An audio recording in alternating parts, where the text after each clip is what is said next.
MakingUpAmazingSolosWithNoExperience. This is an advanced lesson. So this is for students who are known by their friends as a pianist. You've got hopefully some knowledge of chords, maybe some sheet music reading, some sight reading skills. You know chords. You've been playing enough to impress almost all of your friends with your piano skills. So if that's you, you're in the right place. If you're in the lesson and it feels way too advanced, you might want to go check out yesterday's lesson, the intermediate version of this week's topic, or the lesson before that, the beginner's lesson, because those will break down the same concepts, only easier. So, but if you are an advanced student, then ask away. No question is too advanced or too obscure. So this is just all about you. You got to ask me the questions so I know what to answer and know how to help you out best. There's a couple other things I want to talk to you about too before this countdown clock gets to 0.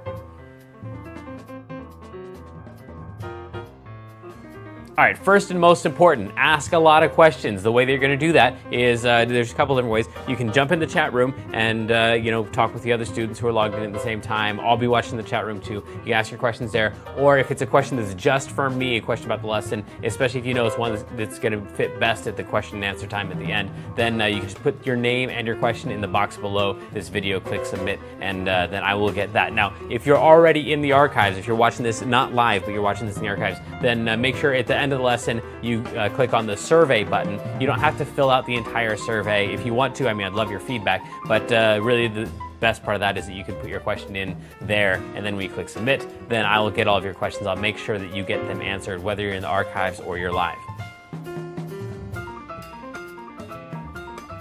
Right next to this video, there should be a PDF button and an MP3 button. Now, you don't really need those till after the lesson because I'm going to be showing you on screen the PDF and showing you how to use it. And I'll play the MP3 during the lesson too, so you know at the end of the lesson how you're going to use that. Some people, though, like to print out the PDF ahead of time, so as I'm making notes on my version, they can make the same notes on their version, but works either way. All right, this is perhaps the most important part. You need to leave the lesson when you feel like you're sufficiently challenged. So, I'm teaching these lessons, 12 to 15 lessons a month. Normally in traditional lessons, you're getting like a lesson every other week or so. So this is just way too much for you to take in. So, the goal is for you to get some little nugget of something that you can really practice on, really work on. Once you feel like you have that, then you really don't need anything else from me. Go practice. That's where this stuff is really gonna happen. You're not going to get through this lesson and be able to play something really well. You're going to get through this lesson and have the information that you need to practice more effectively. That's really the goal here. So don't feel bad about taking off early. If you feel like halfway through the lesson you got as much as you can take in at that time, then go practice that thing, and then come back whenever you've got that thing down, or you're bored with it, or you just want to check out the next topic. Don't forget also that you've got the archives too. So if you want to see one little thing, just repeat it over and over and over. Just give me, hopefully within 24 hours after the lesson, this thing will be up in the archive, so you can just go back and watch it over and over and over and over and just get that little segment down. All right, so honestly, I'm almost afraid to tell you this, but today, out of the 8 sectors of musicianship, the one that we're focusing on is improvisation. So this is, making stuff up, the much beloved, much feared improv sector. So anyway, this is, hopefully you're going to leave with a little better idea of how you can make up great sounding stuff and not have to necessarily have sheet music in front of you in order to be able to play cool sounding stuff and impress your friends and to have fun on the piano. So it's improv. Here we go.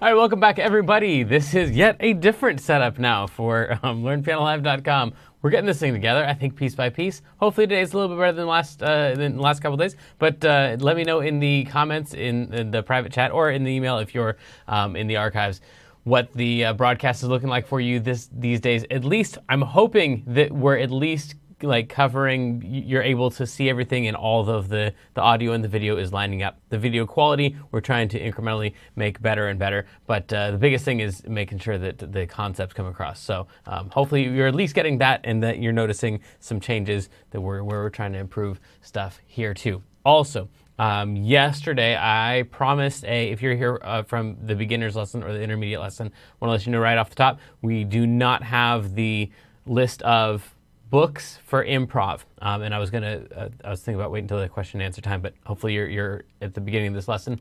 And I've gone through maybe 10 improv books in the last 48 hours. And I haven't found any of them that are significantly better than any of the rest. And I guess the good news is I haven't found any that are significantly worse than the rest of them, but just none that are really satisfying, that put it out all in a nice logical form. So if you know of a great improv book, then send it along. I'm guessing it's not one that I haven't seen already, and it might have clicked great for you, but looking at it from the perspective of teaching all of the students, what's going to work best for a large number of people, just haven't found anything that's really, really great that way yet, which is part of the reason that I'm so adamant about creating my own that I believe in. I guess that's how curriculum gets written, even though there's like 3,000 books about a topic already, is you just think you could do a better job of it. But that said, I think I can do a better job of it. So I'm working on writing the improv curriculum into the Kalopal Academy stuff, and that's focused mostly on jazz, but those concepts are all going to transfer over great. So to the other styles, classic, well, not classical as much, but pop and rock and blues and all that stuff. So I'm working on writing my curriculum, and I guess I'll put out a list of here are 10 to 15 equally good/bad improv books already. All the information I've seen is great. It just doesn't go together with other concepts in a great order yet. And I feel like that should exist, and that we could make that happen. So anyway, since I'm passionate about it, I'm going to do it. Anyway, here's our play along track, and it sounds a little something like this.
So then, the concepts I'm working with here are not the same as yesterday and the day before. Talked about keys, we talked about chord tones and all that stuff, and all of that stuff would be implied in today's lesson. But let's check out the F for this. So the first thing is you got your chords up top, the C, the D minor, F, A minor, and G. And so those are all, important. You need to make sure you hit a chord tone when it's a chord change, or at least do something suspension-y. We didn't really talk about that yesterday. So that just means that if you don't hit a chord tone, you need to be hitting a note that's right next to a chord tone and be resolving up or down to that chord tone. So for an example of that, we would do something like on the D minor, that chord right there, you're supposed to land on that one or that one or that one or that one. But if you wanted to, you could land on one of the notes that's right next to that, which is every other note on the piano, and then just move over to it right after that. So that would be like a suspension. We've talked, hopefully before, you remember some of the lessons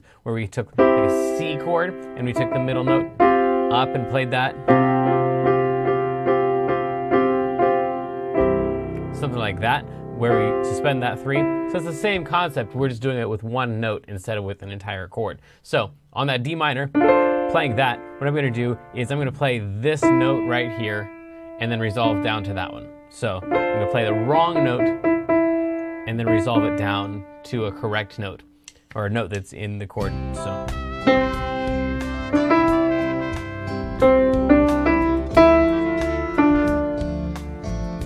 So like that doesn't necessarily sound wrong, even though right on the chord change, I'm not going to a chord tone. I am still thinking about the chords, and I'm just purposely not playing the chord tone and suspending that note until we resolve to it later on. So hopefully that makes some sense. So on every, this sentence is stupid, but on every chord change, you should either be playing a chord tone or a non-chord tone, but on purpose. So you should be playing a note, I guess, but you should know what the chord is.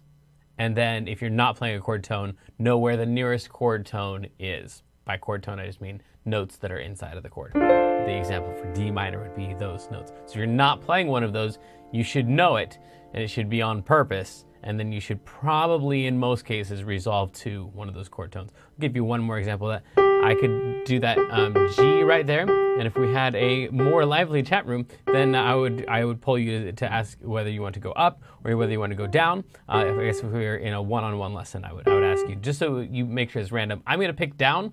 No, I'm going to pick up, because last time I went down from that one to that one. So this time I'm going to go from that one up to the A. So I'm picking a random non-chord tone and going in a random direction to the nearest chord tone, just to prove to you that you can do this randomly and it still sounds like a thing. So I'm going to play the G and then move to the A right on that chord change. Here we go. 3, 4.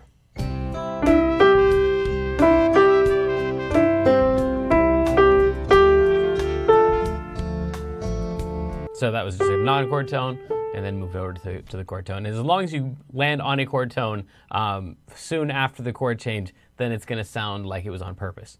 So if you're thinking, wow, I could pretty much just play any random note, and then just like, if it sounds wrong, keep moving. You're right. You absolutely could do that. And a lot of people do that, and we generally call that noodling, which is, it's not the best. It's not the most respected, let's put it that way. But it is an entire genre of music. If you like, the majority of pop piano and or new age piano and stuff like that is just kind of noodling, just kind of like floating around and playing whatever notes sound good and then moving to something else if it doesn't sound good. And then retroactively, that wrong note is going to sound right. So if I do the suspension thing and then I just don't resolve it, then it just sounds wrong. I'll go back to this example right here with that E. So if I play,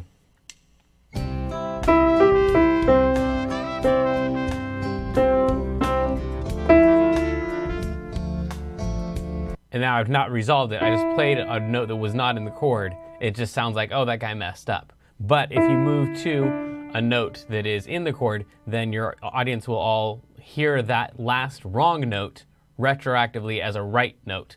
And so in the same way that if you start out a sentence with just a random word and you just stop at that word, then everyone's like, oh, that guy's having a seizure or something, like he just weird random word. But then in the context of your sentence, that word will either make sense, or if you're unlucky and you're not good at putting words together, then that sentence will still stand out as odd, but it's the context of the entire sentence that makes that thing right or wrong. So same thing, when you're playing right or wrong notes, it's really more determined not by whether that note is right or wrong, but whether what you play after that sounds right and whether people are retroactively forgiving. And so that's either a note of genius or a note of inexperience.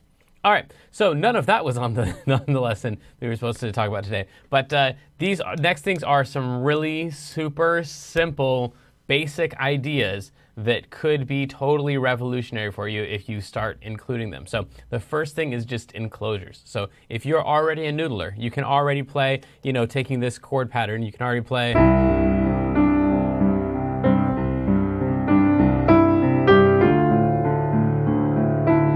If your piano playing sounds something like this,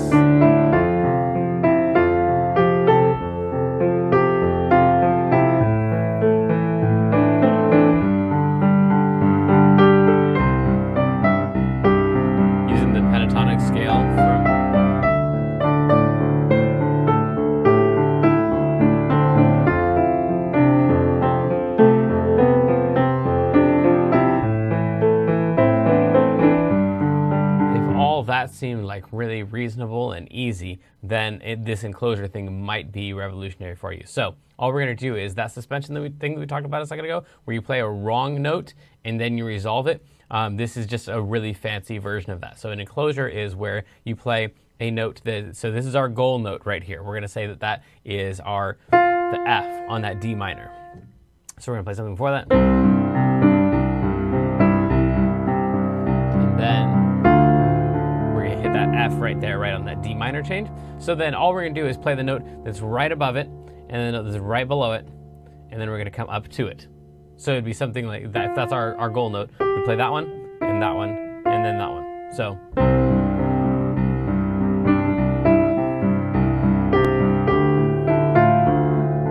Enclosure. Play above, below, and come up to it. So you're just on purpose not playing that note. In fact, you can go the other direction as well, which is why we just got this big blank space here. You can go bottom, top, down.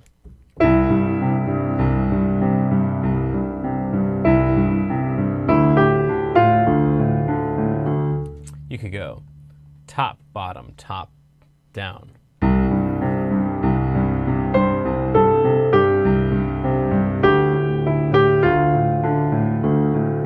You could go top, bottom, bottom, top, down.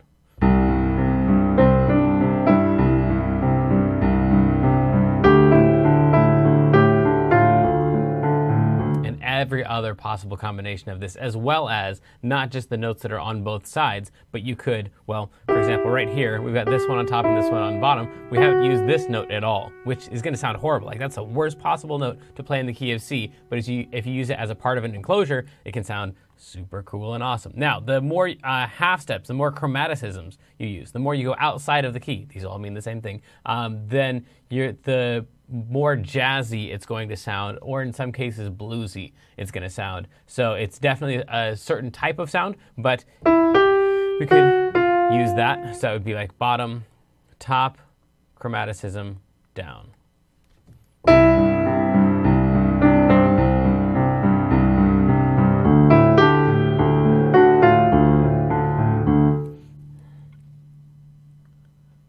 Ba-da-ba-da-da.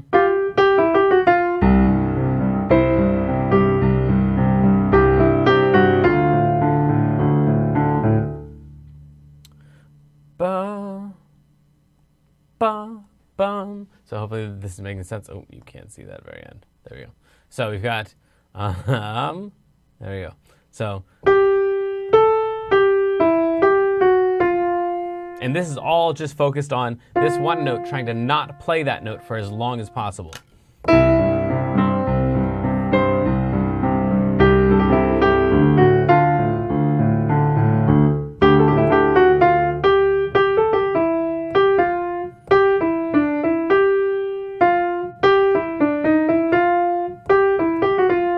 All different ways of enclosing all around that one note. So it's just a matter of how far back do you want to go, how many notes do you want to play before you finally resolve that note to a chord tone, and then how many chromaticisms do you want to use. So if you wanted to, I mean, if we take this thing back, to, 4 notes, 5 notes, this thing, it's like a phrase, right? That's like almost like a bebop phrase or something like that.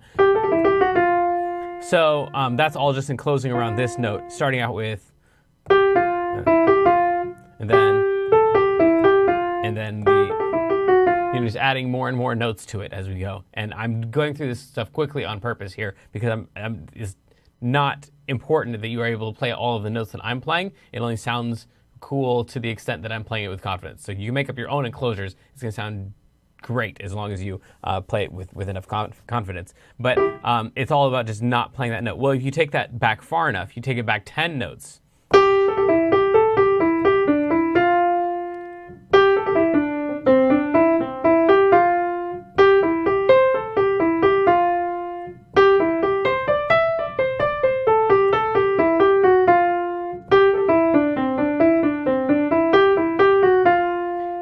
Keep taking it back farther and farther and farther. Now it's a longer phrase and a longer phrase and a longer phrase, and now it's a chorus, and you keep taking it back farther and farther and farther. And eventually, if you wanted to think of it this way, your entire song, every song that you play, is just a really long enclosure around whatever your last note is of the song. So at some point, this stuff gets ridiculous because you're not playing an enclosure anymore. You're playing entire phrases, but that's how you create cool phrases. Cool phrases are, in most cases, again, talking about the whole retroactive forgiveness thing, cool phrases are in most cases just phrases that end on a good sounding note at the end of the phrase. So that we had a whole big old long phrase, and right on the chord change you have this big old elaborate phrase, and then it lands perfectly at a great point for the phrase, and that note that it ends on perfectly lines up with what you're playing there in the chords. It that's a chord tone there, especially if it's a 3 or a 1 or something like that, if it's an important note in the chord,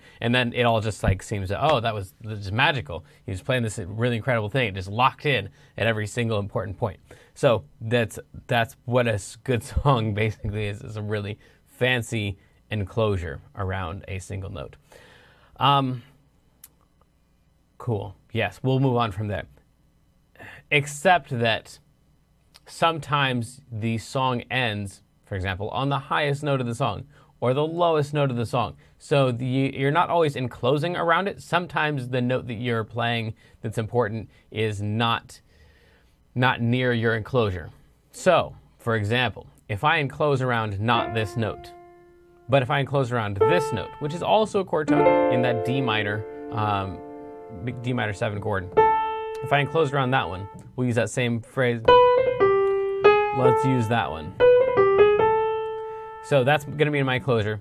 B, C, B, G, G sharp, A. Then I immediately go to an F. Well, if that's not really an enclosure around an F, that is where it landed. But if I go back to my track,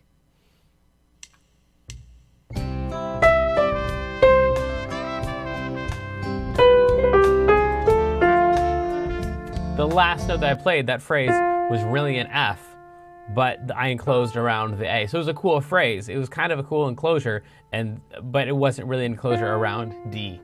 So sometimes the note that you're enclosing around, the note that you're ending on, is not the one that you were enclosing around. So the point of the enclosure may not be the point of the phrase, which is where my earlier thing kind of breaks down about the whole song is really just an enclosure around one note. It's not on both sides of it necessarily, so it might just be an enclosure on one side and then lands on your last note. But this is where we end up making up fancy names for all this stuff. Appoggiatura is just where you have when you're going past the note and then you go to land on the note. So, for example, if I wanted to go right here, if I wanted to be right here.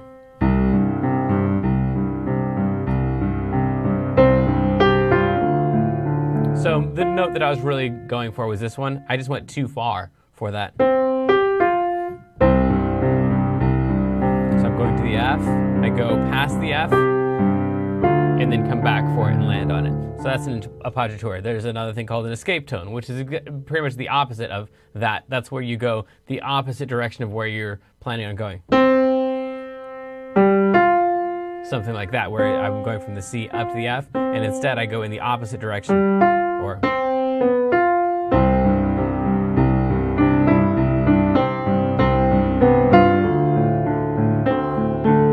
that's probably a better one.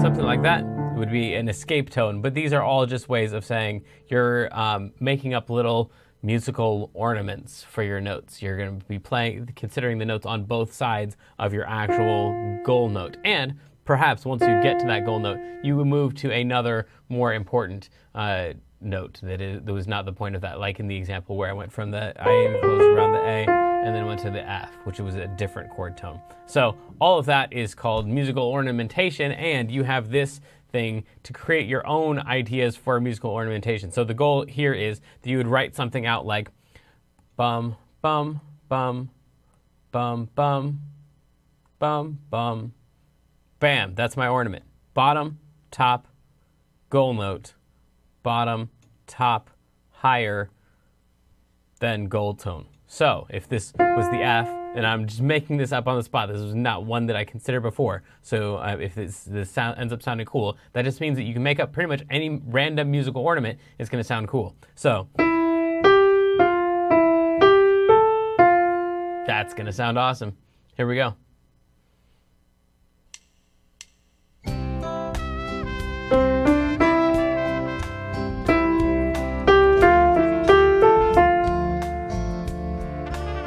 So there's that.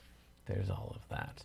So we've got pretty much you could create any pattern here. And again, if we were if we had a more lively chat room, which that's fine. I understand. You don't have to jump in the chat room. You're here for a lesson, not to talk with other students. But if we were on, one-on-one lesson, I would just have you like literally write random jagged shapes, and then we would call one of those the goal tone, the goal note, and then we would just play through that thing. So this right here, the proof that there's nothing on that right there, and that you are trusting me to be somewhat experienced in the art of teaching piano, means that you can come up with almost anything here, and as long as you play it with enough confidence and enough rhythm, then it's all gonna work out. It's all gonna sound great. So the concept here, I think, when we should probably go to our wrap up then.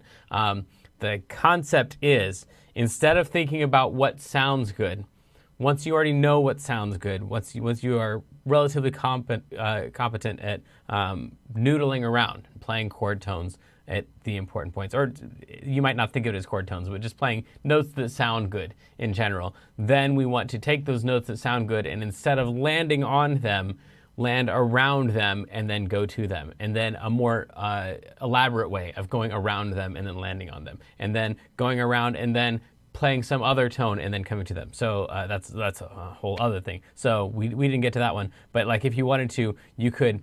There's definitely a thing where on your enclosures, one of your notes is like ridiculously like far out. So we go. For this enclosure here, I don't remember how this one goes, but we'd play this one here, and then we play some really crazy note way out there, and then come back down to that note right there. So then that would be around the F. So I'm just picking, I accidentally picked a right note, but you could pick any random high note, any of these. So any of those being that crazy high note way up here. So then we would go.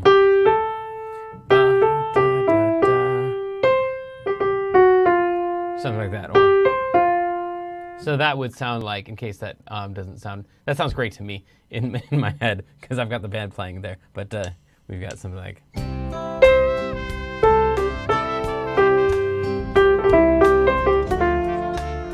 Or.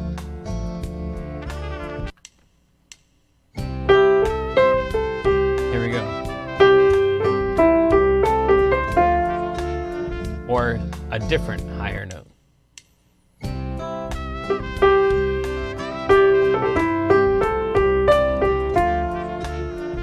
Or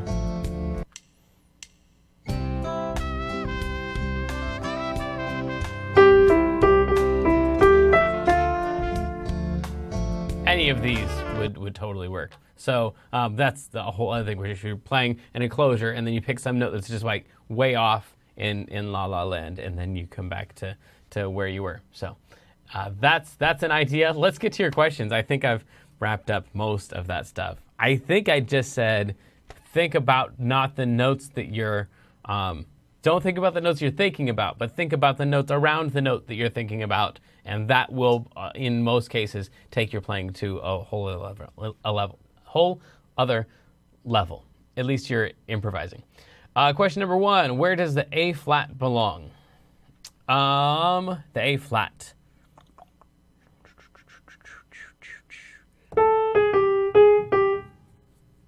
I don't understand the question, sir or ma'am. Unless you're talking about the A minor, maybe? Maybe I just covered that up. So that A minor there is happens the third measure in on the second line. So maybe, yeah. Maybe send your question again. I don't think I understand it. But that's the C, 2, 3, 4, E minor, 2, 3, 4, 1, 2, 3, 4, F, 2, 3, 4, 1, 2, 3, 4, A minor, 2, 3, 4, G, 2, 3, 4, and then you're back to the top. So that's where the A minor goes, and those two are faster than the others. But we don't have any A flat. If that's not what you're talking about, I'm not quite sure what it is. But resend your question with a little more detail, and I'll answer that. Next, isn't the appoggiatura just a short enclosure? The appoggiatura, yes. It's a super, super short enclosure, where one of the notes is, in most cases, a really long way away from the gold tone. So in most appoggiaturas, you're going well beyond the note, because you've got to jump. You're trying to get from this one to this one, and so your appoggiatura is going to land near that note. But yes, it is. Cool, good catch. Next one, the beginning of the lesson in where the Herbie Hancock bit was really, really choppy. I think that's an encoding problem on my end. I don't think it's because of the stream or the new equipment. I think that just happens to be what would normally be a crappy part of the lesson. It was just that. It was a badly encoded video on my part. So I gotta, with the new software, figure out how to do that better for the new software. But I don't think that had to do with the stream because it was choppy on my end too. But I do appreciate all the feedback that you guys are giving me about about all the broadcasts and stuff like that. I didn't realize a lot of you are now participating in ways that you hadn't before, which is exciting for me to get to know you a little more and stuff. So thanks for your participation and your feedback, and hopefully with your help we will continue to make this stuff better. And until next time, you know I love you. Good luck. And have fun.